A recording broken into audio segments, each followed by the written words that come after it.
Hi dears, welcome back. നമ്മൾ 8ാം ക്ലാസ്സിലെ മാത്സിൻ്റെ 2022-23 half ഇയർലീൻ്റെ Malayalam medium question പേപ്പറാണ് ഡിസ്കസ് ചെയ്യുന്നത്. അപ്പോൾ നമുക്ക് ആദ്യത്തെ ക്വസ്റ്റ്യൻ എന്താണെന്ന് നോക്കാം. അതിൽ 2 സബ് ക്വസ്റ്റ്യൻ ആയിട്ടാണ് തന്നിട്ടുള്ളത്. ഫസ്റ്റത്തെ എന്താണ്? 51 സ്ക്വയർ സമം 50 സ്ക്വയർ പ്ലസ് 50 പ്ലസ് ഡാഷ് എന്നാണ് അല്ലേ. അതിൽ ഓപ്ഷൻ തന്നിട്ടുണ്ട് 1, 50, 51 ആണ്. അപ്പോൾ അതെങ്ങനെയാണ് കാണുക?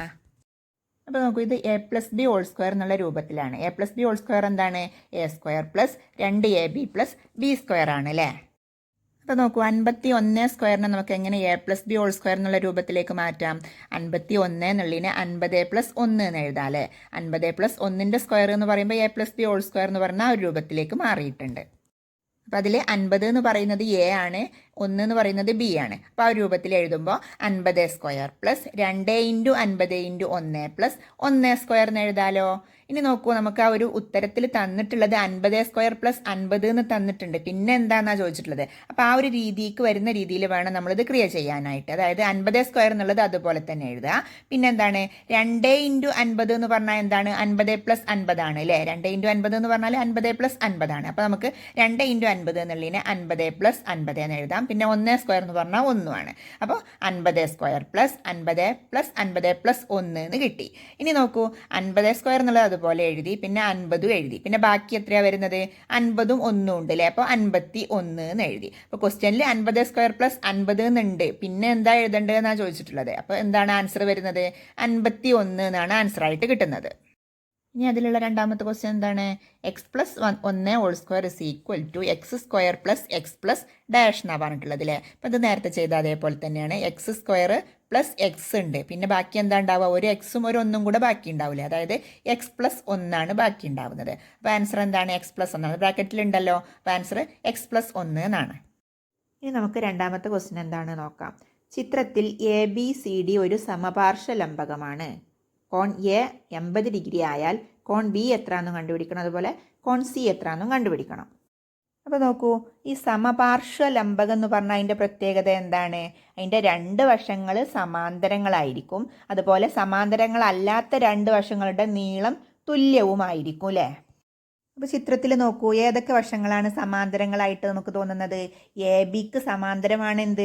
DC എന്ന് പറഞ്ഞ വശം അല്ലേ. AB എന്ന് പറഞ്ഞ വശത്തിന് സമാന്തരമാണ് DC എന്ന് പറഞ്ഞ വശം. അപ്പോൾ A എന്ന് പറഞ്ഞ ആ ഒരു ലൈനിലുള്ള 2 കോണുകൾ തുല്യമായിരിക്കും. ഈ ഒരു സമപാർശ്വ ലംബകമായതുകൊണ്ട് തന്നെ പിന്നെ ഓരോ സമാന്തര വരകളിലും 2 ഭാഗത്തുള്ള കോണുകൾ തുല്യമായിരിക്കും. അതായത് കോൺ എയും കോൺ ബിയും തുല്യമായിരിക്കും, അതുപോലെ കോൺ ഡിയും കോൺ സിയും എന്തായിരിക്കും?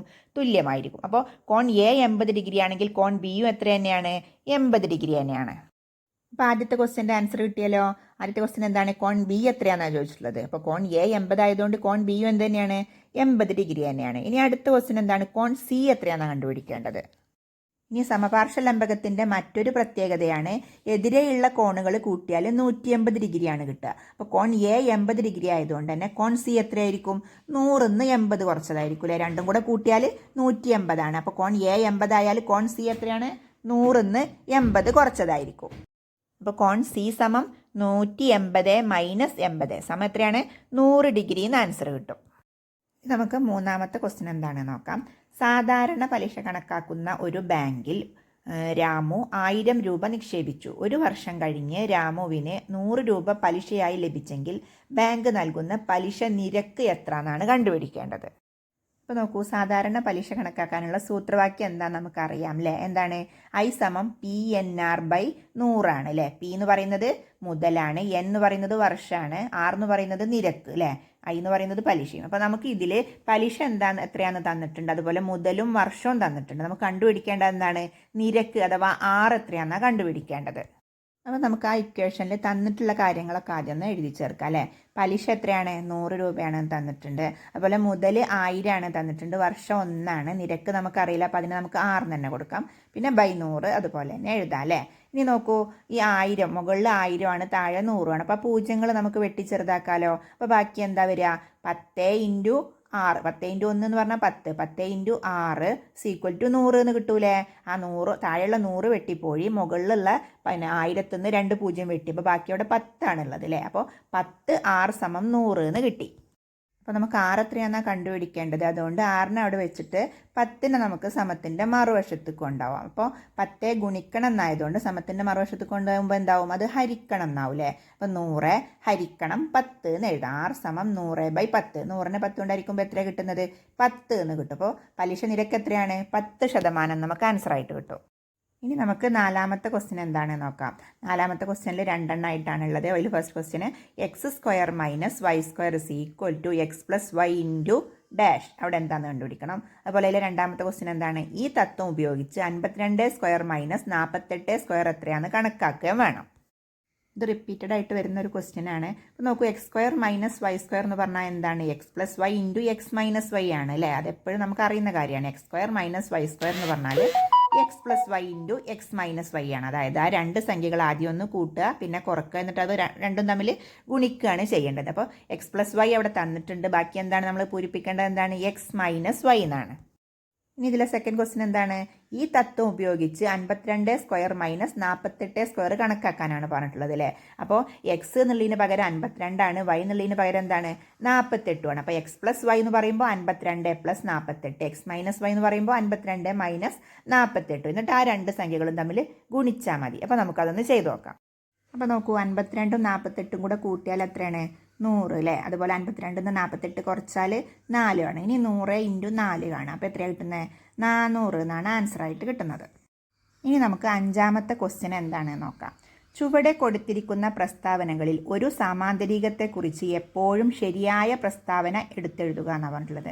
3 പ്രസ്താവനകളാണ് കൊടുത്തിട്ടുള്ളത്. ഒന്നാമത്തത് കോണുകളെല്ലാം മട്ടം, രണ്ടാമത്തത് വികർണങ്ങൾ പരസ്പരം സമഭാജികൾ, മൂന്നാമത്തത് വികർണങ്ങൾ പരസ്പരം ലംബ സമഭാജികൾ. ഇതിലേതാണ് ശരിയായത് എന്നാണ് നമ്മൾ പറയേണ്ടത്.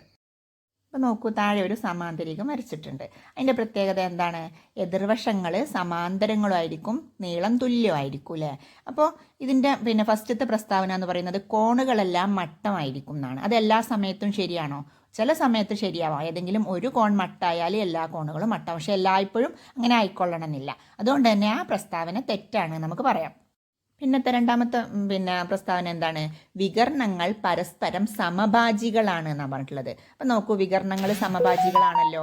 അതെ അല്ലേ, ഓരോ സമഭാജികളും പരസ്പരം എന്താണ്, സമഭാജികളാണ്. വികർണങ്ങൾ പരസ്പരം സമഭാജികളാണ്. അതുകൊണ്ട് തന്നെ ആ ഓപ്ഷന് ശരിയാണ്. മൂന്നാമത്തെ ഓപ്ഷൻ എന്താണ്, വികർണങ്ങൾ പരസ്പരം ലംബ സമഭാജികളാണ് എന്ന് പറയുന്നുണ്ട്.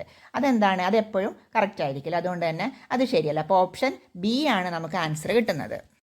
ഇനി നമുക്ക് ആറാമത്തെ ക്വസ്റ്റ്യൻ എന്താണ് നോക്കാം.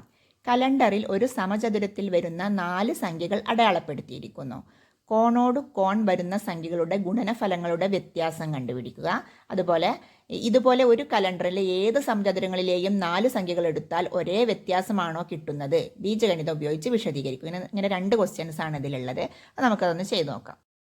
അപ്പോൾ നോക്കൂ, ചിത്രത്തിൽ കോണോട് കോൺ വരുന്ന സംഖ്യകൾ ഏതൊക്കെയാണ്, 5ഉം 11ഉം കോണോട് കോൺ വരുന്ന സംഖ്യയാണ് അല്ലേ. അതുപോലെ 4ഉം 12ഉം കോണോട് കോൺ വരുന്ന സംഖ്യകളാണ്. അപ്പോൾ നമുക്കതെങ്ങനെ എഴുതാം, 5 × 11 - 4 × 12 എന്ന് എഴുതാം അല്ലേ. ആ രണ്ട് സംഖ്യകളിൽ നിന്നും വ്യത്യാസമാണ് കണ്ടുപിടിക്കേണ്ടത്. അപ്പോൾ 5 × 11 കാണുക, അതുപോലെ 4 × 12 കാണുക, എന്നിട്ട് അവയുടെ വ്യത്യാസം കാണുകയാണ് വേണ്ടത്. അപ്പോൾ എത്രയാണ് കിട്ടുന്നത്, 5 × 11 എന്ന് പറഞ്ഞാൽ 55 ആണ്. അതുപോലെ 4 × 12 എന്ന് പറഞ്ഞാൽ 48 ആണ്. അപ്പോൾ 55 - 48 ആണ് നമ്മൾ കാണേണ്ടത്. അപ്പോൾ എത്ര കിട്ടുന്നത്, 7 എന്ന് ആൻസർ കിട്ടും അല്ലേ.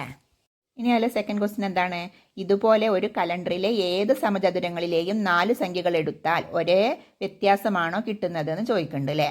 അതേന്നാണ് ഉത്തരം കേട്ടോ. നിങ്ങൾ ഏത് കളി എടുത്ത് കണ്ട് അങ്ങനെ ചെയ്ത് നോക്കിയാലും അങ്ങനെ തന്നെയാണ്. അത് നമുക്ക് വിശദീകരിക്കാൻ വേണ്ടിയിട്ട് ബീജഗണിതം ഉപയോഗിച്ചിട്ട് ചെയ്ത് നോക്കാം. ചോദ്യത്തിലുണ്ട് ബീജഗണിതം ഉപയോഗിച്ച് അത് വിശദീകരിക്കുക എന്ന് പറഞ്ഞിട്ടുള്ളത്. അപ്പോൾ നമുക്കതൊന്ന് ചെയ്ത് നോക്കാം. അപ്പോൾ അതിന് വേണ്ടിയിട്ട് നമുക്ക് ആദ്യത്തെ സംഖ്യയ്ക്ക് പകരം എക്സ് എന്ന് കൊടുക്കാം. രണ്ടാമത്തെ സംഖ്യ, അപ്പോൾ ഏത് സമചതുരാണെങ്കിലും കലണ്ടറിലുള്ള ഏതൊരു സമചതുരം എടുത്തു കഴിഞ്ഞാലും ആദ്യത്തെ സംഖ്യയ്ക്ക് 1 കൂട്ടിയതായിരിക്കും രണ്ടാമത്തെ സംഖ്യ അല്ലേ. അപ്പോൾ അതെന്താണ്, x+1 ആണ് അല്ലേ. ആദ്യത്തത് x ആണെങ്കിൽ രണ്ടാമത്തത് x+1 ആണ്. പിന്നെ ആദ്യത്തെ സംഖ്യയുടെ താഴെ വരുന്ന സംഖ്യ എപ്പോഴും എന്തായിരിക്കും, ആദ്യത്തെ സംഖ്യയ്ക്ക് ഒരു 7 കൂട്ടിയതായിരിക്കും. അപ്പോൾ അതെത്രയാണ്, x+7 ആണ്. അതുപോലെ പിന്നെ അതിൻ്റെ തൊട്ടപ്പുറത്തുള്ളത് എത്രയായിരിക്കും, x+8 ആയിരിക്കും. ഇനി നമുക്ക് നേരത്തെ ചെയ്ത പോലെ തന്നെ കോണോട് കോൺ വരുന്ന സംഖ്യകളുടെ ഗുണനഫലങ്ങളുടെ വ്യത്യാസം എത്രയാണെന്ന് നോക്കാം. അപ്പോൾ എങ്ങനെ എഴുതാം, 5 × 11 എന്ന് എഴുതിയതിന് പകരം x+1 × x+7 എന്ന് എഴുതാം. പിന്നെ -4 × 12 എന്ന് എഴുതിയതിന് പകരം x × x+8 എന്ന് എഴുതാം അല്ലേ. അപ്പോൾ ആദ്യം നമുക്ക് ബ്രാക്കറ്റിലുള്ളത് ചെയ്യാം അല്ലേ. ബ്രാക്കറ്റിൽ x+1 × x+7 ഉണ്ടല്ലോ, അത് ആദ്യം ചെയ്യാം. അപ്പോൾ എങ്ങനെയാണ് ചെയ്യുക? ആദ്യം എക്സിനെ അടുത്ത ബ്രാക്കറ്റിലുള്ള x കൊണ്ടും 7 കൊണ്ടും ഗുണിക്കണം. അതുപോലെ 1നെയും x കൊണ്ടും 7 കൊണ്ടും ഗുണിക്കണം. അപ്പോൾ ആദ്യം എക്സിനെ x കൊണ്ട് ഗുണിക്കുക അല്ലേ. അപ്പോൾ x² എന്ന് കിട്ടും. പിന്നെ എക്സിനെ 7 കൊണ്ട് ഗുണിക്കുക, അപ്പോൾ 7x എന്ന് കിട്ടും. പിന്നെ ആ 1നെ അടുത്ത x കൊണ്ട് ഗുണിക്കുക, അപ്പോൾ 1x എന്ന് കിട്ടും. പിന്നെ ആ 1നെ 7 കൊണ്ട് ഗുണിക്കുക, അപ്പോൾ എത്രയായിരിക്കും? 7 എന്നും കിട്ടും. അപ്പോൾ അതൊരു ബ്രാക്കറ്റിലിടാം. പിന്നെ മൈനസ്, പിന്നെ എക്സിനെ x കൊണ്ടും ഗുണിക്കണം, 8 കൊണ്ടും ഗുണിക്കണം അല്ലേ. ബ്രാക്കറ്റിലുള്ള x കൊണ്ടും 8 കൊണ്ടും ഗുണിക്കണം. അപ്പോൾ x × x x², x × 8 8x എന്നും കിട്ടി. ഇനി നമുക്ക് ആ ബ്രാക്കറ്റൊക്കെ ഒന്ന് ഒഴിവാക്കി എഴുതണം. അപ്പോൾ എങ്ങനെ എഴുതാം? x² അതുപോലെ എഴുതാം. പിന്നെ 7xഉം 1xഉം കൂടെ കൂട്ടിയാൽ എത്രയാണ്? 8x അല്ലേ. അപ്പോൾ x² + 8x + 7 അതുപോലെ എഴുതാം. പിന്നെ ആ മൈനസ് x² ബാധകമാണ്, അതുപോലെ +8xനും ബാധകമാണ്. അപ്പോൾ എങ്ങനെയായിരിക്കും? x² മൈനസ് ഇട്ട് കൊടുക്കുമ്പോൾ -x², പിന്നെ +8x എന്നുള്ളതിന് മൈനസ് കൊണ്ട് ഗുണിക്കുമ്പോൾ എന്താണ്? -8x എന്നും കിട്ടും. ഇനി നോക്കൂ, x²ഉം -x² ഉണ്ട്, അപ്പോൾ അത് 0 ആയില്ലേ. അതുപോലെ +8xഉം -8xഉം ഉണ്ട്, അപ്പോൾ അതും 0 ആയി. പിന്നെ ബാക്കി എന്താ വരുന്നത്? 7 എന്ന് മാത്രമാണ്, +7 എന്ന് മാത്രമാണല്ലേ വരുന്നത്. അപ്പോൾ അതെന്താ കിട്ടിയത്? 7 എന്ന് കിട്ടി. അപ്പോൾ അതിൽ നമുക്ക് എന്താ മനസ്സിലായത്? പിന്നെ കലണ്ടറിലെ ഒരു 4 സംഖ്യകൾ വരുന്ന ഒരു സമചതുരം എടുത്തിട്ട് കോണോട് കോൺ വരുന്ന സംഖ്യകളുടെ ഗുണനഫലങ്ങളുടെ വ്യത്യാസം കണ്ടുപിടിച്ചാൽ എന്തായിരിക്കും? അതെപ്പോഴും 7 തന്നെയാണ് കിട്ടുന്നത് അല്ലേ. ഇതെങ്ങനെയാണ് ചെയ്യുന്നതെന്ന് മനസ്സിലായല്ലോ. ഇനി നമുക്ക് അടുത്ത ക്വസ്റ്റ്യൻ എന്താണ് നോക്കാം. ഇനി നമുക്ക് 7ാമത്തെ ക്വസ്റ്റ്യൻ എന്താണ് നോക്കാം. വികർണത്തിൻ്റെ നീളം 7 സെൻറ്റിമീറ്റർ ആയ ഒരു സമചതുരം വരയ്ക്കാനാണ് പറഞ്ഞിട്ടുള്ളത്. അപ്പോൾ ഇത് വരയ്ക്കാനായിട്ട് നമ്മൾ ആദ്യം ചെയ്യേണ്ടത് സ്കെയിലും പെൻസിലും ഉപയോഗിച്ചിട്ട് 7 സെൻറ്റിമീറ്റർ നീളത്തിൽ ഒരു വര വരച്ചു കൊടുക്കണം. ഇനി നമ്മൾ ചെയ്യേണ്ടത് കോമ്പസിൽ ആ വരൻ്റെ പകുതിയിലധികം നീളെടുത്തിട്ട് എ എന്നുള്ള പോയിന്റിൽ നിന്നും ഒരു ആർക്ക് മുകളിലും താഴെയും വരയ്ക്കുക, ബിയിൽ നിന്നും മുകളിലും താഴെയും ഒരു ആർക്ക് വരയ്ക്കുക. എന്നിട്ട് ആ ആർക്ക് പിന്നെ ജോയിൻ്റ് ആവുന്ന രീതി, പിന്നെ അതിൽ ഒരു ലൈൻ വരച്ചു കൊടുക്കുക. ചിത്രത്തിൽ നോക്കുമ്പോൾ നിങ്ങൾക്ക് മനസ്സിലാവും AB-യുടെ ഒരു സമഭാജി ആയിരിക്കില്ലേ ആ ഒരു ലംബം എന്ന് പറയുന്നത്. AB എന്ന് പറയുന്ന ആ ഒരു ലൈനിൻ്റെ 7 സെൻറ്റിമീറ്ററിൻ്റെ പകുതി കൂടെ ആയിരിക്കും ആ ലംബം വരുന്നത്. അതായത് ഒരു വശത്ത് 3.5 സെൻറ്റിമീറ്ററും മറുവശത്തും 3.5 സെൻറ്റിമീറ്റർ ആവുന്ന രീതിയിലായിരിക്കും ആ ലംബം വരുന്നത്. ഇനി നമ്മൾ ചെയ്യേണ്ടത് കോമ്പസിൽ 3.5 സെൻറ്റിമീറ്റർ ലെങ്ത് എടുത്തിട്ട് സീനെ സെൻറ്റർ ആക്കി വെച്ചിട്ട് ഒരു സർക്കിൾ വരച്ചെടുക്കുക. അപ്പോൾ അതിൻ്റെ എ എന്നും ബി എന്നുള്ള ബിന്ദു ആ ഒരു സർക്കിളിൻ്റെ ഇതിൽ കൂടെ കടന്നു പോകൂലേ. അതുപോലെ തന്നെ AB-ക്ക് വരച്ച ലംബ സമഭാജിയില്ലേ, അതിൻ്റെയും ഓരോ പോയിന്റ് കൂടെ അത് കടന്നു പോകുന്നുണ്ട്. ഇനി അങ്ങനെ അല്ലെങ്കിൽ ആ ലംബ സമഭാജിയിൽ 3.5 സെൻറ്റിമീറ്ററിൽ നമുക്ക് വെറുതെ അങ്ങ് മാർക്ക് ചെയ്താലും മതി. ഇങ്ങനെ സർക്കിൾ വരക്കണം എന്നില്ല, അല്ലാതെ തന്നെ നമുക്ക് 3.5 സെൻറ്റിമീറ്റർ മാർക്ക് ചെയ്ത് കൊടുക്കാം. ഇനി അപ്പോൾ നമുക്ക് എന്ത് കിട്ടി? 4 പോയിന്റും കിട്ടി. സമചതുരത്തിൻ്റെ 4 പോയിന്റും കിട്ടിയില്ലേ. അതായത് വികർണങ്ങൾ 2 എണ്ണം, 7 സെൻറ്റിമീറ്റർ വീതമുള്ള 2 വികർണങ്ങൾ കിട്ടി. അപ്പോൾ അത് വെച്ചിട്ട് നമുക്കിനി സമചതുരം പൂർത്തിയാക്കാം. ചിത്രത്തിൽ നോക്കൂ, ഇതുപോലെ ആ 4 പോയിന്റുകളും പിന്നെ സ്കെയിലും പെൻസിലും ഉപയോഗിച്ച് ചേർത്ത് വരച്ച് കഴിഞ്ഞാൽ നമുക്ക് 7 സെൻറ്റിമീറ്റർ വികർണങ്ങൾ വരുന്ന, 7 സെൻറ്റിമീറ്റർ നീളം വികർണം വരുന്ന ഒരു സമചതുരം നമുക്ക് നിർമ്മിക്കാൻ പറ്റും. ഓക്കെ ആണല്ലോ. ഇനി നമുക്ക് 8ാമത്തെ ക്വസ്റ്റ്യൻ എന്താണെന്ന് നോക്കാം. 5% വാർഷിക നിരക്കിൽ കൂട്ടുപലിശ കണക്കാക്കുന്ന ഒരു ബാങ്കിൽ സുരേഷ് 10,000 രൂപ നിക്ഷേപിച്ചു. 2 വർഷം കഴിയുമ്പോൾ സുരേഷിന് തിരികെ ലഭിക്കുന്ന തുക എന്ത് എന്നുള്ളതാണ് ക്വസ്റ്റ്യന്. അപ്പോൾ ഈ ഒരു ചോദ്യത്തിന് നമുക്ക് 2 രീതിയിൽ ഉത്തരം എഴുതാം. ഒന്നുകിൽ നമുക്ക് സാധാരണ ഈ ഒരു രീതിയിൽ ചെയ്യാം, അതല്ലെങ്കിൽ നമുക്ക് ഇക്വേഷൻ ഉപയോഗിച്ചിട്ടും ചെയ്യാം. അപ്പോൾ സാധാരണ രീതിയിൽ ചെയ്യുകയാണെങ്കിൽ എങ്ങനെയാണ് നോക്കാം. 1-ാം വർഷത്തെ പലിശ എങ്ങനെയാണെന്ന് കണക്കാക്കാൻ വേണ്ടിയിട്ട് എന്ത് ചെയ്യാം? ആ ഒരു സംഖ്യനെ, ആ ഒരു മുതലിനെ അതിൻ്റെ എത്ര % അത് കാണാം അല്ലേ. അപ്പോൾ 10,000 × 5/100 കാണാം. അപ്പോൾ 500 എന്ന് കിട്ടില്ല. 100ൻ്റെ 0, 10,000-ലുള്ള 2 0 വെട്ടിക്കഴിഞ്ഞാൽ 100ഉം പിന്നെ ബാക്കി 5 അല്ലേ. അപ്പോൾ 100 × 5 അങ്ങനെ 500 രൂപ എന്ന് കിട്ടും. അതായത് 1-ാം വർഷത്തെ പലിശ എന്ന് പറയുന്നത് 500 രൂപയാണ്. അപ്പോൾ ആ വർഷാവസാനത്തെ തുക എത്രയായിരിക്കും?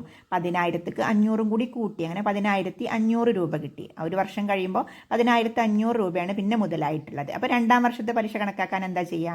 ഈ 10,500ൻ്റെ 5% കാണണം, അപ്പോഴാണ് അതിൻ്റെ പലിശ കിട്ടുന്നത്. അപ്പോൾ മുതൽ 10,500 ആണ്, അതിൻ്റെ 5% എന്ന് പറയുമ്പോൾ 10,500 × 5/100 കാണാം. അപ്പോൾ അതിൽ ആ 2 0 പിന്നെ 10,500-ലുള്ള 2 0 താഴെ 100-ലുള്ള 2 0 വെട്ടിപ്പോകും. ബാക്കി എത്രയാണ് വരുന്നത്? 105 × 5 എന്ന് കിട്ടും. 105 × 5 എത്രയാണ്? 525. അപ്പോൾ 2-ാം വർഷത്തെ പലിശ എന്ന് പറയുന്നത് 525 രൂപയാണ്. അപ്പോൾ 2-ാം വർഷം അവസാനത്തെ തുക എത്രയായിരിക്കും? 10,500 രൂപയാണ് ഒരു വർഷം കഴിഞ്ഞപ്പോൾ ഉണ്ടായിരുന്നത്. അതിലേക്ക് ആ വർഷത്തെ പലിശയും കൂടിയും കൂട്ടണം അല്ലേ. 10,500 + 525. അപ്പോൾ എത്ര കിട്ടുന്നത്? 11,025 രൂപ എന്ന് കിട്ടും. ഇനി നമുക്ക് ഇത് തന്നെ ഇക്വേഷൻ ഉപയോഗിച്ച് ചെയ്യുകയാണെങ്കിൽ എങ്ങനെയാണ്? ഇക്വേഷൻ എന്താണ് നിങ്ങൾ ഓർക്കുന്നില്ലേ? എ സമം പി ഇൻറ്റു 1+r/100 ആണ് അല്ലേ? പി ഇൻറ്റു 1+r/100 എന്നാണ് ഇക്വേഷന്. അപ്പം അതിലേക്ക് നമുക്ക് പി എത്രയാണ് മുതൽ അല്ലേ? എത്രയാണ്? 10,000 ആണ്. പിന്നെ 1 അതുപോലെ എഴുതുക. 6 എത്രയാണ്? 6 5%. അപ്പോൾ 6 എന്നുള്ളതിന് പകരം 5 എന്ന് കൊടുക്കുക. താഴെ /100 എന്നുള്ളത് 2 വർഷമാണ്. അപ്പോൾ /2 എന്നും കൊടുക്കാം. അപ്പോൾ എന്താണ് ബ്രാക്കറ്റിലുള്ളത് നമ്മൾ ആദ്യം ചെയ്യണം അല്ലേ? ബ്രാക്കറ്റിൽ എന്താണ്? 1+5/100 എന്നാണ്. 1+5/100 എന്ന് പറഞ്ഞാൽ എത്രയാണ്? നമുക്കറിയാം 105/100 ആണ് അല്ലേ? 1 എന്നുള്ളത് 1/1 ആണ്. അപ്പോൾ താഴെ 1ഉം 100 ആകുമ്പോൾ 100 എന്ന് നമുക്ക് എടുത്തിട്ട് പിന്നെ 1 എന്നുള്ളത് അപ്പോൾ മുകളിൽ 100 ആകും. പിന്നെ 5 100+5 അപ്പോൾ 105/100 എന്നാണ് കിട്ടുക. ബ്രാക്കറ്റിൽ 105/100 എന്നാണ്. അതിൻ്റെ സ്ക്വയർ എന്ന് പറഞ്ഞാൽ അതിനെ 2 പ്രാവശ്യം ഗുണിക്കുക അല്ലേ? അപ്പോൾ 10,000 ഇൻറ്റു 105/100 ഇൻറ്റു 105/100 എന്ന് എഴുതാം. ഇനി നോക്കൂ, മേലെ 4 പൂജ്യം ഉണ്ട്, താഴെയും 4 പൂജ്യം ഉണ്ട് അല്ലേ? 100ൽ 2 പൂജ്യം, അടുത്ത 100ൽ 2 പൂജ്യം. അങ്ങനെ ആ 4 പൂജ്യങ്ങളും വെട്ടിപ്പോവും. പിന്നെ ബാക്കി എത്രയാണ് വരുന്നത്? 105 ഇൻറ്റു 105 എന്ന് കിട്ടും. അപ്പോൾ 105നെ 105 കൊണ്ട് ഗുണിക്കുമ്പോൾ എത്രയാണ് കിട്ടുന്നത്? 11,025 രൂപ എന്ന് കിട്ടൂലേ? എങ്ങനെ ചെയ്താലും നമുക്ക് 11,025 രൂപ എന്ന് തന്നെയാണ് ആൻസർ കിട്ടുന്നത്. ഇക്വേഷൻ ഉപയോഗിച്ച് ചെയ്താലും അല്ലാതെ ചെയ്താലും. ഇനി അതുപോലെ തന്നെ 105നെ 105 കൊണ്ട് ഗുണിക്കാൻ നമുക്ക് അങ്ങനെ എഴുതി ഗുണിക്കണം എന്നില്ല. എങ്ങനെ ചെയ്യാം? a+b² എന്നുള്ള രൂപത്തിൽ ചെയ്യാം. അതായത് 105 എന്നുള്ളതിന് പകരം 100+5 എന്നിട്ട് അതിൻ്റെ സ്ക്വയർ കാണാം അല്ലേ? അങ്ങനെ വേണമെങ്കിൽ ചെയ്യാം. അപ്പോഴും നമുക്ക് ഇതേ ആൻസർ തന്നെയാണ് കിട്ടുന്നത്. ടെക്സ്റ്റ് ബുക്ക് ആക്ടിവിറ്റി ചെയ്തപ്പോൾ നമ്മൾ ഒരുപാട് തവണ അങ്ങനെ ചെയ്തിട്ടുള്ളതാണ്. നിങ്ങൾക്ക് അറിയാത്തവരുണ്ടെങ്കിൽ അതൊന്ന് പോയി ചെക്ക് ചെയ്താൽ മതി. അപ്പോൾ ബാക്കിയുള്ള ക്വസ്റ്റ്യൻസ് ഒക്കെ നമുക്ക് അടുത്ത വീഡിയോയിൽ ഡിസ്കസ് ചെയ്യാം. അപ്പോൾ വീഡിയോ ഇഷ്ടമായിട്ടുണ്ടെങ്കിൽ എല്ലാവരും ഒന്ന് ലൈക്കും സബ്ബൊക്കെ ചെയ്ത് സപ്പോർട്ട് ചെയ്തേക്കണേ. അപ്പോൾ നമുക്ക് അടുത്ത വീഡിയോയിൽ കാണാം. അതുവരേക്കും ബൈ.